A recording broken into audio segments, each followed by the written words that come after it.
Dati, nag-i-imagine lang ako dito sa harap ng bahay. Nagdo-drawing ng design sa isip ko. Hanggang sa nagkaroon ng unti-unting hugis, nagkaroon ng konting pintig. Mula sa pader, 2 perasong kawayan, pawid na bubong. Hanggang ngayon na puro dagdag ang gastos. Uy. Pero sulit naman dahil unti-unti nating nabubuo ang ating munting kusina dito sa probinsya. Kahit mabagal at pahinto-hinto, oks lang yon basta unti-unting nabubuo. Ano Tagalog ng bembo? Bembo? Opo. Anong tagal ng bembo to? Oh, it's your teacher, oh. Unti-unti lang, isang hakbang kada araw, 'di ba? Hindi man ito perpekto, pero isa din itong pangarap na nagiging realidad. Itinayo ko ito dahil dito ko itutuloy ang ating sinimulang The Kitchen PH sa ating mga channel. Sana masubaybayan nyo ang ating YouTube channel. Dahil sa kusinang ito, magluluto tayo ng mga pagkain mula mismo sa ating mga tanim na gulay dito sa bakuran. Simpleng lutong bahay na gawa sa pagmamahal. Hindi pa ito tapos guys, pero tara, silipin natin ang unti-unti nating nabubuong dream kitchen. Drawing lang ito dati sa isip, ngayon ay may progreso na.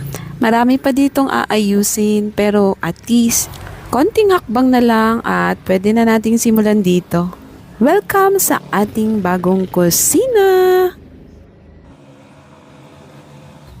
So dito ang ating pinto, o, diba? Meron ng konting halaman. Perfect siyang tingnan dito sa bembo kung siniko pa.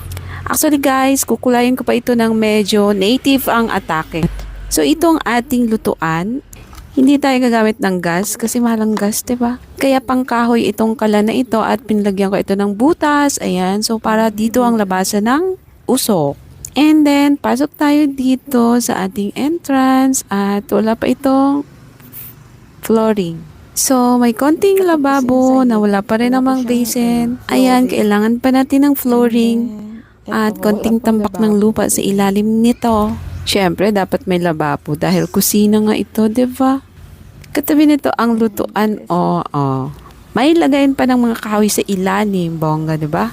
Pwede rin dito ang pizza, At dahil hindi ko matanggal si puno ng niyog, kaya nakabalandra siya dito, Hindi siya pwedeng tanggalin dahil mawawala ang accent ng pagiging native na kubo natin. So hanggang dito na lang muna ang update sa ating kubo at magpaplantita muna tayo. Please subaybayan niyo ang ating YouTube channel dahil dun tayo kukuha ng pampagawa dito.